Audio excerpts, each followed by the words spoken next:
Welcome to KJV Cafe. Thanks for taking time out of your day to listen.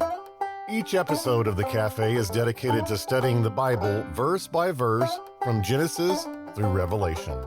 Your host here at the Cafe is Bible teacher Clark Covington. Looks like the coffee is hot and ready, so let's get started.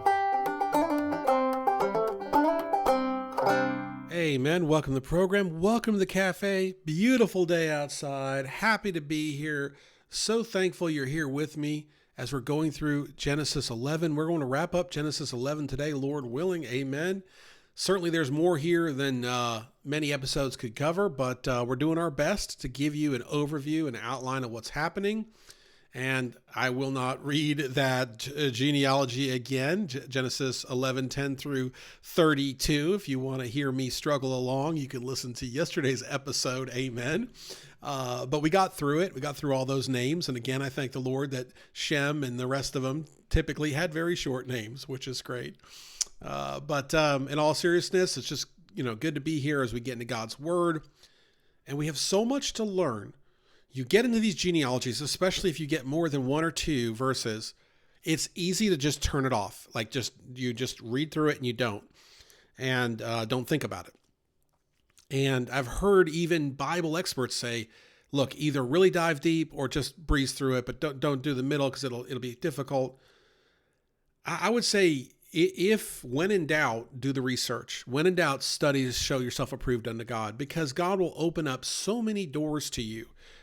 Just in this study, we looked at this idea that from the line of Shem, we go down through about 9 generations to get to Abraham.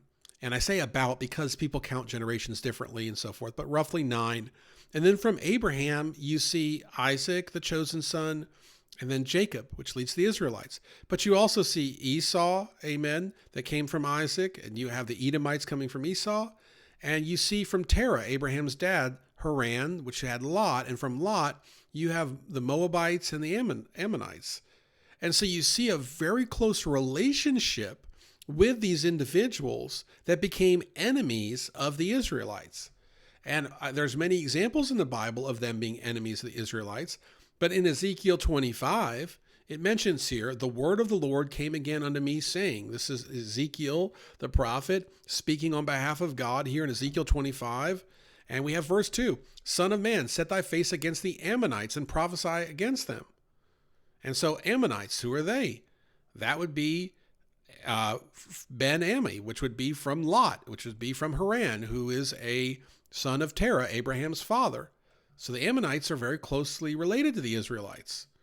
And then if you go deeper in Ezekiel 25, and again, this is a verdict against them, you've got it against the Moabites, amen, and you have it against Edomites.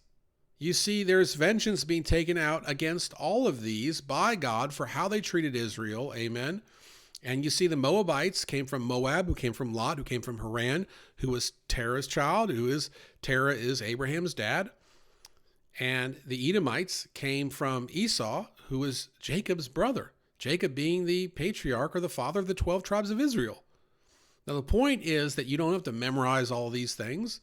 That would be bad if you did, but the point is that we don't have to be complete experts on genealogies to just understand the principle that from Adam and Eve and the godly line of Seth to Noah is not that challenging to trace.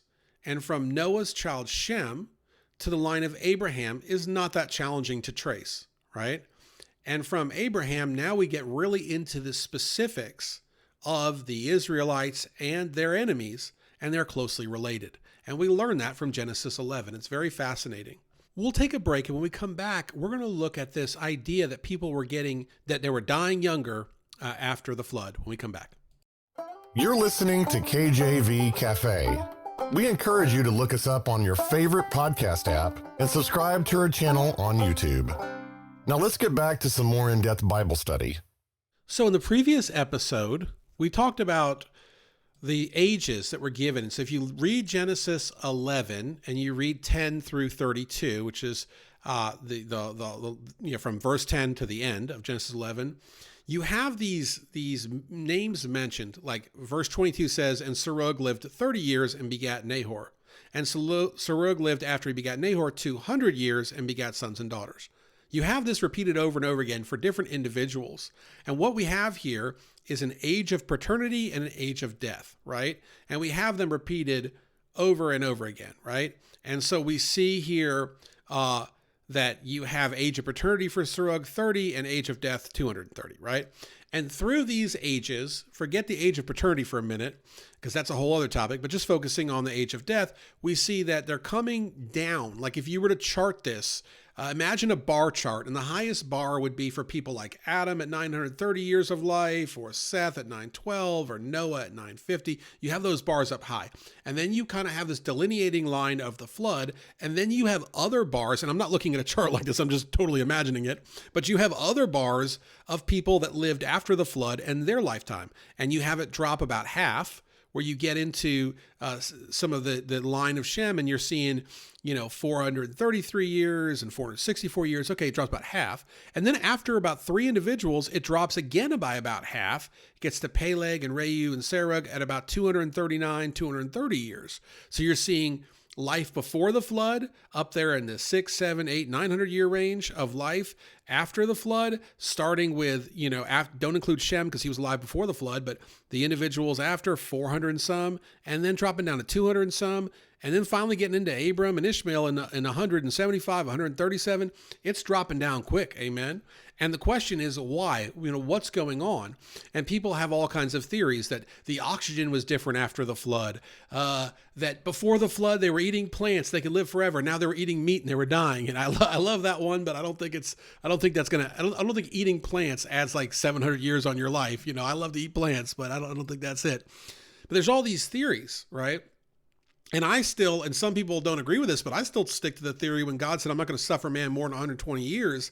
I still stick to that loosely as speaking how long man lives now. And people don't always agree with that. But if you study how long man lives, there's no one really beyond 1 or 2 that's ever been able to verify they've lived 120 years. And I put verify in air quotes because no one was around 120 years ago to verify it. But either way, pretty much everyone dies before then. So I still stand to like the literal idea that God kind of set a time for man. But that's just me. I could be wrong. I don't know. Either way, we see that man's life, what's not debatable is that man's life is now getting much, much shorter. And this is what's fascinating about this. I read this on an Answer in Genesis post. Maybe the idea is that God is going to allow man to rest. So imagine working 900 years. I don't know about you, but if you work a job, I work a job, and I own a small company, so I run a company. It's very stressful, amen. It takes its toll, and I tell my wife all the time, it's a different kind of stress because you're not, a lot of the stuff you're not physically like tired out, but mentally just totally just So if you work a job, whether it's physical or mental, you're tired. Could you imagine doing that 6, 7, 8, 900 years? That would be crazy. And we see here Genesis 5:29. And he called his name Noah, saying, that same shall comfort us concerning our work and toil of our hands, because of the ground which the Lord hath cursed. And so, of course, the literal idea is that the ground is no longer cursed after the flood, and that could be one part of it, amen, as God pronounces after Noah and them give the offering. It could be that, and that would be Genesis 8, verse 21, and the Lord smelled a sweet savor, and the Lord said in his heart, I will not again curse the ground any more for man's sake, for the imagination of man's heart is evil from his youth, neither will I again smite any more every living thing as I have done. So Genesis 8:21 would be a good way to back up Genesis 5 there, 29. But some people think that God's giving us rest, like we don't have to suffer longer than we have to, which again, from a biblical perspective, makes a ton of sense. Because oftentimes man is weary in this world. And there's a bluegrass song that I love, and I don't even know what the name of it is, but it's about like an old dad, and he's weary, and he's praying to God saying, Lord, I'm tired. I can't walk anymore. And it's just this beautiful old song about how God lifts us up and so forth. And look, it's a weary journey as a Christian. It's challenging. There are long faces on many Christians today, not because they don't love God, but because they do love God and they've forsaken the things of this world. So it could be that it's God's mercy on man to bring that age range down by multiples of 50%, 75%, 80, 90%, right? To bring it down. That could be God's mercy. Very fascinating to think about. Again, it's like, oh, yes, long life is good. In fact, the Bible speaks of doing good and being given long life. But that being said, it is a hard, hard world. And in heaven, we enter into our rest. In heaven, we shed this mortal body. In heaven, we have no more sin to plague us. In heaven, there's no more allergies or disease or thyroid problems or diabetes or immune disorders or cancer or COVID or any. It's not in heaven. There's no sin in heaven. There's no depression in heaven. There's no anxiety in heaven. There's no fear in heaven. There's no night in heaven. All this preacher could get started, but I'll just go ahead and take a breath and move right along, because I gotta get through this. I've got so many notes. It's kind of hard. But we see here Genesis 11 capping off with Abram. Who is Abram? He'll become Abraham. We see the line of Abram. We see Terah is not too far from even Noah's death, Terah being Abram's dad. And they are in Haran, it mentions here. Haran is modern day Turkey. And I think it's very interesting to see what's going to be set up for the next part of Scripture here, where Abraham is called out from this place. So they were in Ur of the Chaldees, which is Babylon. Okay. And so if you look at a map, again, if you're pinning on a map, this area, well, it's big, I guess, geographically, but in the scope of the world, it's quite small. They're in Ur of the Chaldees, they're in Babylon, which would be modern day Iraq, and they travel to Haran, which would be, and I'm just guesstimating, halfway to Canaan land, right? Which would be modern day Israel, city of David, could be Palestine, that area there. They're about halfway there when they're in Haran, which would be modern day Turkey, near where you've got the Euphrates River, the Tigris River, that area there. And they settle there for a season before Abraham is going to leave with Lot and Sarah for Canaan land without his father. And we understand that because, you know what? God is calling man away from traditions. Because in Babylon, we understand what that was like, right? It was pagan, idolatrous to the point where they were trying to become God. And so presumably that culture, that pagan culture, was with Abram's dad, Terah. And he has to separate from that. And the way he's going to separate from that is God's going to take him from his father and bring him forth. And I say this very delicately, but there's oftentimes you have ministers or people in the ministry and their earthly parents aren't in the picture. And you wonder why. Again, look, I mean, how many times I've heard a testimony from a preacher, myself included, where they are not close to their parents, or the parents aren't alive, and the parents don't yield influence on them.